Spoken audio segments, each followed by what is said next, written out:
Tout ça pour ça, c'était bien la peine les gars de nous casser les pieds avec le report du match face au Paris Saint-Germain pour passer totalement à côté de ton sujet sur le terrain. Parce qu'en fait, le report de ce match face au PSG, c'était pas ce qui nous intéressait. Nous là, on attendait les Lensois. C'était pas dans les déclarations avec le président, avec Monsieur Gourlian. Non, c'était sur le terrain. C'était dans le derby du Nord. Et là, t'es passé au travers et le titre, tu l'as perdu ce soir. Et que tu joues le PSG la semaine prochaine ou pas, tu l'aurais perdu quand même ce soir. Les Lensois, ils sont passés totalement au travers. Ils ont été zéro, les gars. Nada, il y a eu que dalle.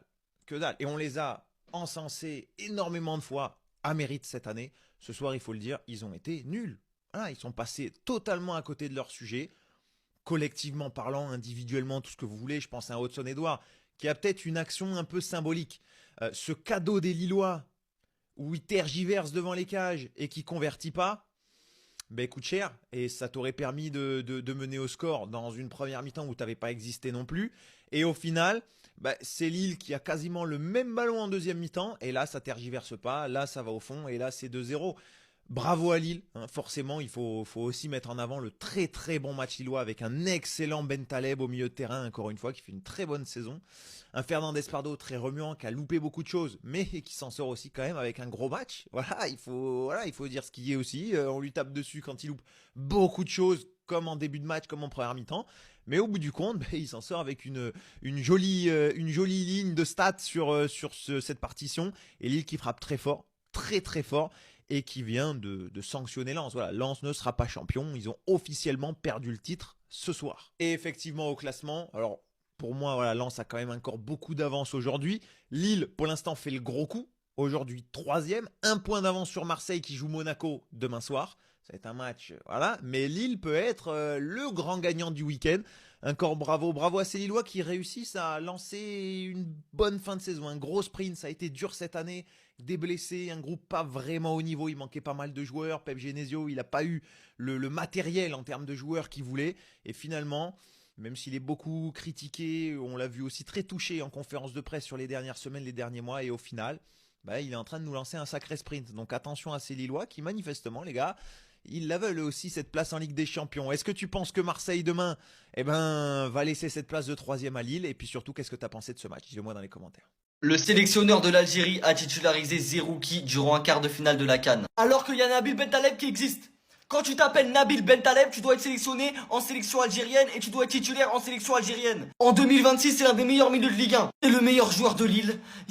L'équilibre qu'il a au milieu de terrain, les passes. Les passes au millimètre près, vers l'avant, dans le bon tempo, en profondeur ou dans les pieds, ce que tu veux. Mais dis-lui de la mettre là, il va te la mettre là, en fait. Dis-lui de la mettre à un point B, il va te la mettre au point B, la passe. Il est stratosphérique. Il sait tout faire au milieu de terrain. Il est complémentaire. Il défend bien, il récupère des ballons. Il gère le tempo. Il sait la garder, il sait la donner, il sait la récupérer. Lille, s'ils sont sur 8 matchs sans défaite en Ligue 1, c'est grâce à Nabil Bentaleb. C'est le meilleur joueur de Lille. Il est en forme XXL. C'est l'un des meilleurs milieux africains là de 2026. C'est trop grave. Regardez ces matchs s'il vous plaît. Regardez ces matchs, ouvrez les yeux. Faut rappeler en plus que ce mec là il a une très belle histoire. Il revient de très très très loin, vous le savez bien. Il est même exemplaire au niveau du comportement sur le terrain. Il prend jamais de jaune bizarre. Il prend jamais de rouge dangereux. Il est top en fait ce mec. Et ça me tue quand je vois tout simplement que ce mec là peut ne pas être à la Coupe du Monde 2026. Ce serait une honte totale absolue. Allez Lensois, c'était ça votre combat? Vous nous avez cassé les couilles pendant 3 semaines avec votre histoire de report de match pour qu'au final, même si on avait joué ce match à la bonne date, en fait, vous étiez déjà plus dans la course au titre. Défaite 3-0 de Lens face à Lille. J'ai même pas regardé le match, je m'en bats les couilles. Les Lensois, cette vidéo elle est pour vous. Je déballe tout. Déjà, première chose, vous êtes l'équipe la plus surcotée de cette Ligue 1. Voilà, j'adore ce que Pierre Sage propose et tout. Mais vous êtes surcoté comme je sais pas quoi. Voilà ce que propose Lens contre les grosses équipes de championnat. Défaite 3-1 contre Marseille. Je me souviens que Marseille était à la déroute totale. J'ai regardé ce match-là. J'avais l'impression que Marseille c'était le Real. Marseille était beaucoup trop fort. Ensuite, défaite 3-2 face à Monaco. Je me souviens, 2-0 pour Lens. Ils se sont fait remonter 3-2 à la maison. Ensuite, 2-0 contre Paris. On les avait lavés. Ils étaient éteints. Ensuite, 1-0 contre Lyon. J'avais même pas vu ce match. Et puis là, 3-0 dans le derby du Nord. Qu'est-ce que vous voulez savoir de plus? Mais je me demande c'est quoi le pire entre le fait qu'ils pensent que leurs joueurs sont les meilleurs du monde, hein. Mathieu Hudol, hein, t'es éteint, on passe au passage. Et surtout qu'ils ont pris un but de Félix Correa, qui est un joueur, franchement, on se le dit, il est éclaté. Voilà. Haraldson qui était censé être suspendu, il marque aussi. Fernandez Pardo, il n'avait pas marqué depuis 800 matchs, il va de son but aussi. Donc les Lensois, allez bien vous faire foutre et c'est bien fait pour vous. Bon les gars, Lens qui est en train de se faire charcler à Lille. dans le derby du Nord. Donc Lens qui va s'écrouler à l'extérieur là-bas. Donc voilà, donc Lens qui fait la mauvaise opération ce soir. Bah nous voilà, pour l'instant on est 4e en attendant le match de demain. Lille qui revient à la 3e place de 1 point. Voilà, ça va être compliqué cette course à l'Europe, à la Ligue des Champions. Donc bon, pour Paris ça c'est la bonne affaire. Donc en plus avec un match en moins, je pense que ça y est. Voilà, pour moi je les vois pas ne pas être champion de France. Je pense que ça y est, Lens, ils sont en train de taper l'iceberg avec le navire. Et puis bah nous demain, je vous ai dit encore une fois, comment gagner un match à 10 contre 12 sans Greenwood, en plus avec Turpin au sifflet, ça va être très très compliqué. En plus ouais bon, Kondogbia comme d'habitude blessé. Non, je ne vois pas comment devant un Balogun en pétard, un Akliouche, un Lamine Camara, je vois pas comment tu peux gagner ce match demain. On a une équipe franchement, un Højbjerg qui vient de se faire éliminer avec le Danemark pour la Coupe du Monde. Je pense que nos joueurs ne vont pas du tout être concernés. Offensivement, ça va être très faible. Maintenant, on sait jamais, encore une fois, ça reste du football. On sait jamais, voilà. Enfin, en plus, la défense, franchement, voilà, pas de Naïef Aguerre. Ça va être très très dur. Franchement, à part un exploit, vraiment un exploit, je sais pas moi, un Rulli imparable, voilà, un exploit d'Amin Gouiri, une action individuelle, je vois pas autre chose les frères. Pour moi, voilà, à la fin de cette journée de championnat, pour moi, on va être 4e tout simplement.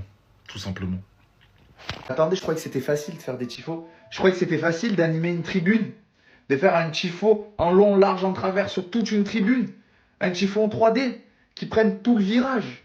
Le match Lille-Lens, donc le derby le plus attendu de l'année, a été arrêté au bout de 10 minutes parce que les supporters de Lille n'ont pas réussi à enlever leur tifo. C'est la première fois de ma vie que je vois ça. C'est-à-dire, ça faisait 10 minutes que le match avait commencé, il y avait des actions, le match avait déjà une forte intensité, on l'a vu à la télé, mais eux ne l'ont pas vu. Ah ouais, ça partait pas. Ils ont dû arrêter le match pour enlever le tifo. Regardez, les joueurs sont à l'arrêt, ils attendent les supporters qui galèrent à enlever le tifo. Je sais pas comment ils se sont débrouillés, mais ils y arrivent petit à petit. Regardez, on voit tous les joueurs qui attendent. L'arbitre qui est au milieu, qui regarde sa montre, il dit bon, quand est-ce que ça va reprendre? On va quand même saluer les Lillois qui ont fait l'effort de faire un beau tifo pour un derby en mode 3D. Bon, ça reste une bâche, mais en mode 3D avec des joueurs, le titre de champion de France, etc. Et là, vous jouez contre Lens, derby. En plus, Lens, qui est très fort en tifo, qui a une très belle ambiance. Là, vous donnez juste le bâton pour vous faire battre face à vos rivaux historiques. L'humiliation chez vous, j'espère au moins que pour vous, vous allez gagner le match. Parce que là, l'humiliation, elle est au summum. Si en plus d'avoir raté le tifo et le début du match, vous ratez votre derby, ah non, les Lensois, ils vont vous en parler jusqu'à la fin du temps. Comment c'est possible que cette équipe-là n'est pas 2e de Ligue 1? Comment c'est possible qu'ils soient 8e? 8e à 3 places des places européennes. Comment c'est possible?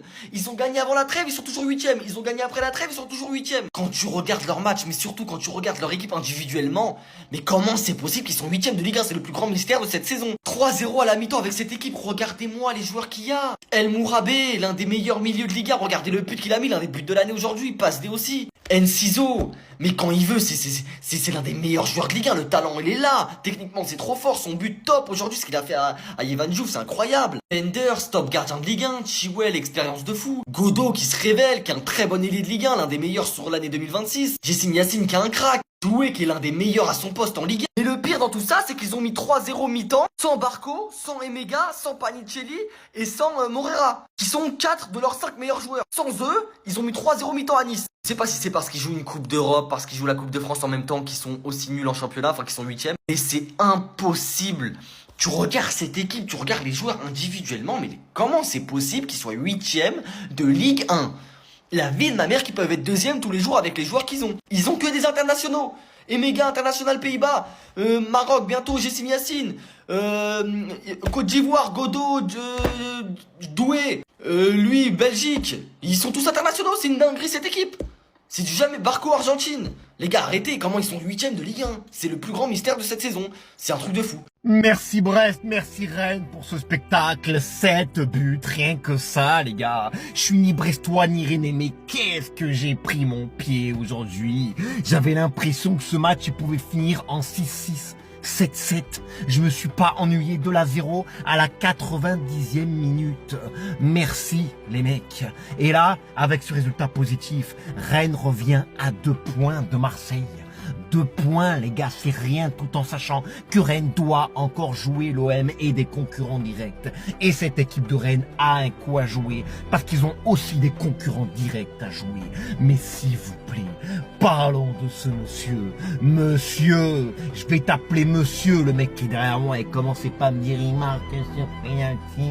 Les gars, il est extraordinaire, et que vous chialez ou pas, il va finir meilleur buteur de Ligue 1. Il est exceptionnel. Tout le monde le voit depuis le début de saison. Il a marqué des buts de fou cette saison. Des buts de renard de surface. Il est incroyable. Et si cet été, Rennes le vend, il va être trop cher. Mais je vous le dis, les gars, ce petit doit aller à la Coupe du Monde. Dédé, réveille-toi. Parce que le petit, il en veut et il a envie d'y aller, les gars. Alors encore un grand merci aux deux équipes. J'ai kiffé.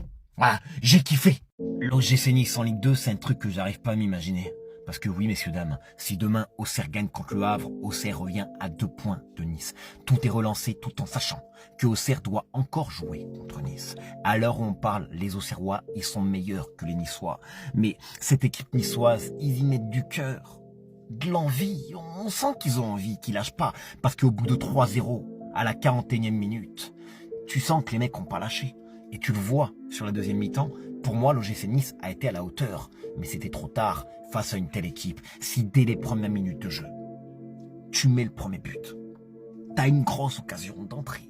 Si tu la mets, ça change le match. Maintenant, cette équipe de Strasbourg, j'ai l'impression, moi, qu'elle a joué pour un homme aujourd'hui. Un seul. Panicelli. Parce que cette équipe peut être dangereuse. Parce que cette équipe est encore en Conference League. Et je vous le dis, ils sont capables, avec ou sans Panicelli, d'aller en finale. Là, ils sont encore en Coupe de France et ils vont jouer d'ailleurs contre cette même équipe. Et je vous dis, pour moi, Strasbourg est en finale de la Coupe de France. Et encore, pour moi, cette équipe est capable d'aller en finale de la Conference League. Et si Strasbourg faisait le doublé?